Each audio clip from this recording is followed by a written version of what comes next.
Hello students, कैसे हैं आप लोग। आई होप आप लोगों की पढ़ाई अच्छी चल रही होगी। आज हम लोग साइंस एंड टेक्नोलॉजी से रिलेटेड बहुत इंपॉर्टेंट एमसीक्यू सॉल्व करने वाले हैं, जो आपके आने वाले एग्जाम के लिए बहुत ज़्यादा महत्वपूर्ण हो जाते हैं।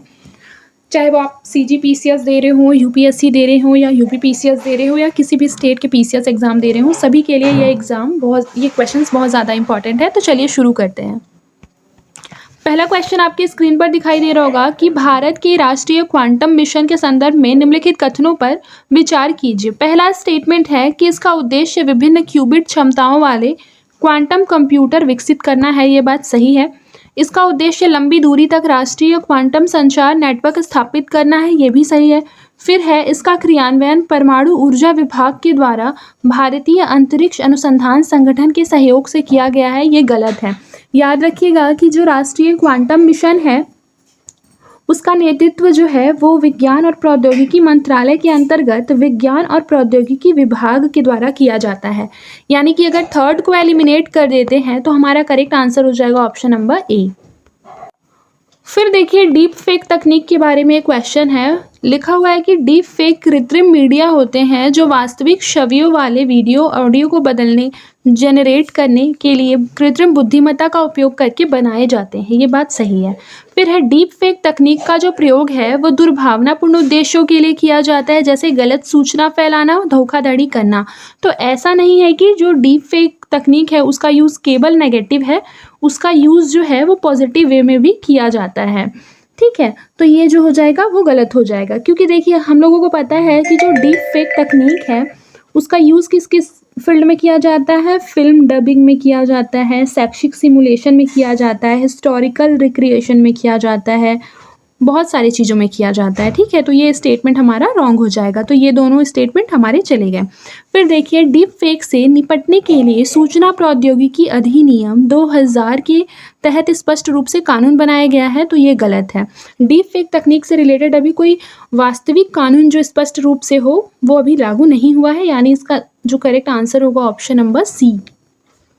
फिर देखिए हमारा जो नेक्स्ट क्वेश्चन है कि नेट न्यूट्रलिटी के सिद्धांत के बारे में क्वेश्चन है। सबसे पहला है कि नेट न्यूट्रलिटी का सिद्धांत इंटरनेट सेवा प्रदाताओं को वैध कंटेंट तक पहुंच को ब्लॉक करने या सीमित करने से रोकता है। ये चीज़ सही है। फिर भारतीय दूरसंचार नियामक प्राधिकरण उपयोगकर्ताओं को निःशुल्क इंटरनेट सेवाएं प्रदान करने के उपाय के रूप में आईएसपी द्वारा पेश की गई शून्य सेटिंग योजनाओं का समर्थन करता है। तो ये बात जो है ये रॉन्ग है, क्योंकि ये समर्थन नहीं करता बल्कि इसका विरोध करता है। तो ये गलत हो जाएगा, ये हमारा सही हो जाएगा। फिर देखिए लिखा है निम्नलिखित में से कौन सा भारत का हालिया एआई केंद्र सुपर कंप्यूटर है जिसे वर्ष 2023 में शीर्ष 500 वैश्विक सुपर कंप्यूटिंग सूची में 75वां स्थान मिला है। तो उसका जो करेक्ट आंसर हमारा हो जाएगा ये हो जाएगा ऑप्शन नंबर डी, एरावत। फिर देखिए लिखा है ई सिम यानी कि एम्बेडेड सिम तकनीक के बारे में क्वेश्चन है। लिखा है कि यह डिवाइस के हार्डवेयर में सीधे ही अंतर्निहित होता है, जिससे भौतिक सिम कार्ड की आवश्यकता समाप्त हो जाती है।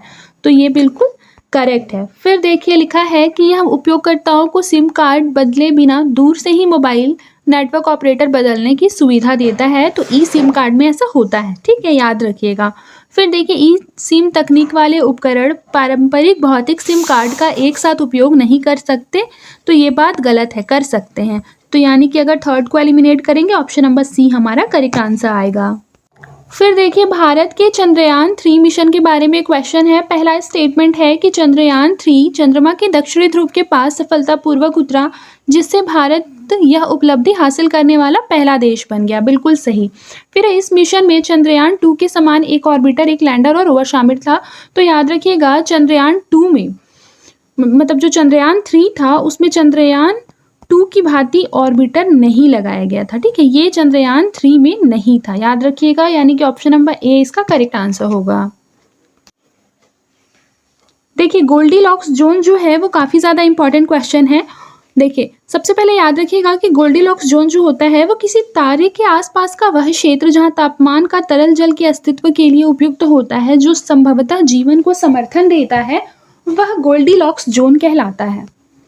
अब देखिए कार्बन नैनो ट्यूब के बारे में क्वेश्चन है कि कार्बन नैनो ट्यूब के अनुप्रयोगों के संदर्भ में क्वेश्चन है। देखिए सबसे पहला स्टेटमेंट है कि इनका उपयोग लक्षित दवा वितरक और उत्तक इंजीनियरिंग के लिए किया जाता है, बिल्कुल सही। वे जल शुद्धिकरण एवं प्रदूषण नियंत्रण में प्रयोग किए जाते हैं, बिल्कुल सही। इनका उपयोग उन्नत बैटरियों और सुपर कैपेसिटर के विकास में किया जाता है, बिल्कुल सही। फिर है एयरोस्पेस में कार्बन नैनो ट्यूब को हल्के और ड्यूरेबल कंपोजिट मटेरियल में शामिल किया जाता है। ऑप्शन नंबर डी जो हो जाएगा ये इसका करेक्ट आंसर होगा। फिर देखिए क्वांटम डॉट्स के बारे में एक क्वेश्चन है, आइए देखते हैं। सबसे पहला क्वांटम डॉट्स, ठीक है, लिखा है वे नैनो स्केल अर्धचालक कण है जो कि क्वांटम प्रतिरोध के कारण अद्वितीय ऑप्टिकल इलेक्ट्रॉनिक गुण प्रदर्शित करते हैं, ठीक है, याद रखिएगा। तो ये क्या हो जाएगा, ये बिल्कुल सही हो जाएगा। फिर देखिए लिखा है कि जो क्वांटम डॉट्स है इनका उपयोग डिस्प्ले प्रौद्योगिकी में रंग की सटीकता और चमक बढ़ाने के लिए किया जाता है, ये भी बिल्कुल सही है। लिखा है वे विषाक्त नहीं होते हैं और इनसे पर्यावरण या स्वास्थ्य संबंधी कोई चिंता नहीं है।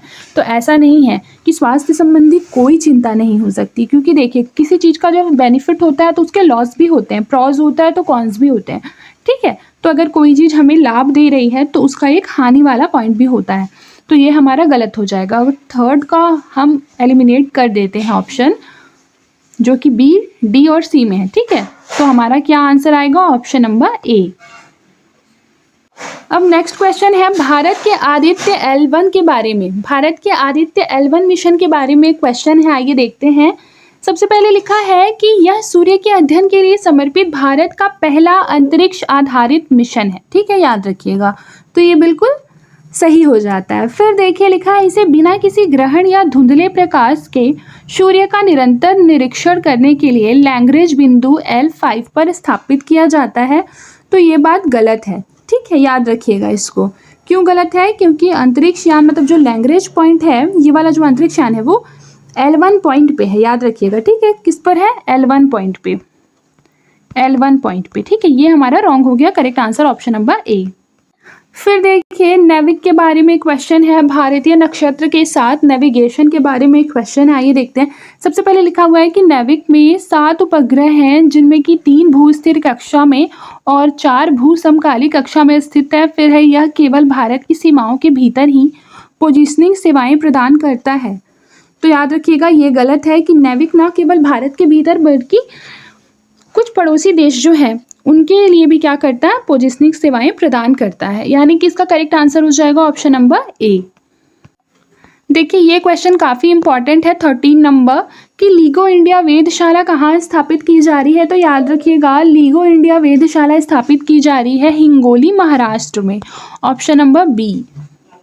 अब देखिए निम्नलिखित में से किस उभरते क्षेत्र में एडिटिव मैन्युफैक्चरिंग की खोज की जा रही है। तो याद रखिएगा मानव ऊतकों और अंगों की बायोप्रिंटिंग, परमाणु रिएक्टरों के लिए उपकरण निर्माण, पौधों पर आधारित मांस के विकल्प जैसे खाद्य उत्पाद का निर्माण करना, यानी कि ऑप्शन नंबर डी ये इसका करेक्ट आंसर होगा, क्योंकि तीनों की ही खोज की जा रही है। फिर आइए नेक्स्ट क्वेश्चन देखते हैं। कथन 1 में क्या लिखा है कि फसलों में नाइट्रोजन पहुंचाने के लिए नैनो यूरिया को पारंपरिक यूरिया से अधिक प्रभावी माना जाता है। फिर है नैनो यूरिया का सतही क्षेत्र अधिक होता है जिससे पौधों की पत्तियों द्वारा इसका बेहतर अवशोषण होता है, जिससे नाइट्रोजन की बर्बादी कम होती है। ये भी बिल्कुल सही है, यानी कि ऑप्शन नंबर ए हमारा करेक्ट आंसर हो जाएगा।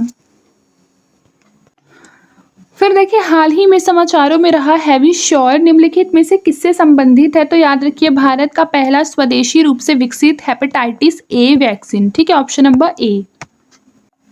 फिर देखिए मानव विकास सूचकांक के बारे में क्वेश्चन लिखा हुआ है, क्या कह रहा है कि HDI एक समग्र सूचकांक है जो स्वास्थ्य, शिक्षा और जीवन स्तर में औसत उपलब्धियों को मापता है। तो ये बिल्कुल सही है। फिर देखिए लिखा है वर्ष 2023-24 में मानव विकास रिपोर्ट में भारत को विश्व स्तर पर 134वां स्थान दिया गया है। ये बिल्कुल सही है।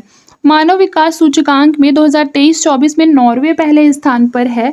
तो ये चीज़ गलत है, क्योंकि इस साल पहले स्थान पर कौन है, स्विट्जरलैंड है, याद रखिएगा कौन है, स्विट्जरलैंड, ठीक है। तो थर्ड को एलिमिनेट करने के बाद हमारा जो करेक्ट आंसर आएगा वो हो जाएगा ऑप्शन नंबर सी। अब देखिए zero carbon building action plan के बारे में क्वेश्चन है। क्वेश्चन क्या कह रहा है कि नागपुर भारत का पहला शहर है जिसने ZCBAP की शुरुआत की है, जिसका उद्देश्य वर्ष 2050 तक भवन क्षेत्र में शुद्ध शून्य कार्बन उत्सर्जन प्राप्त करना है।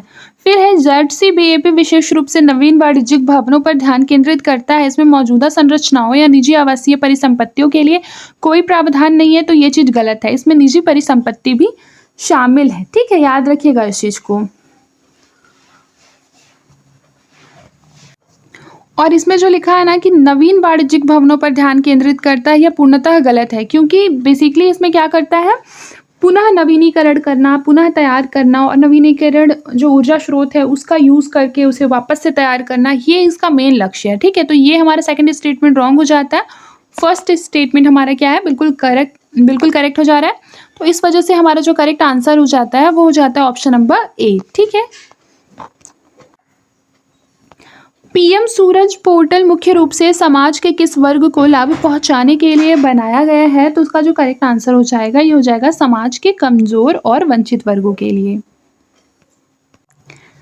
देखिए, इस क्वेश्चन को इंपॉर्टेंट मार्क कर लीजिए। ये लिखा है कि भारत और बांग्लादेश के व्यापार को बढ़ावा देने के लिए हाल ही में उद्घाटन किया गया सबरूम लैंड पोर्ट जो है वो कहाँ स्थित है, तो ये त्रिपुरा में है।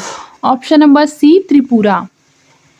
आज के लिए बस इतना ही, मिलते हैं नेक्स्ट क्लास में। तब तक के लिए अपना ख्याल रखिए और मन लगाकर पढ़ाई करते रहें।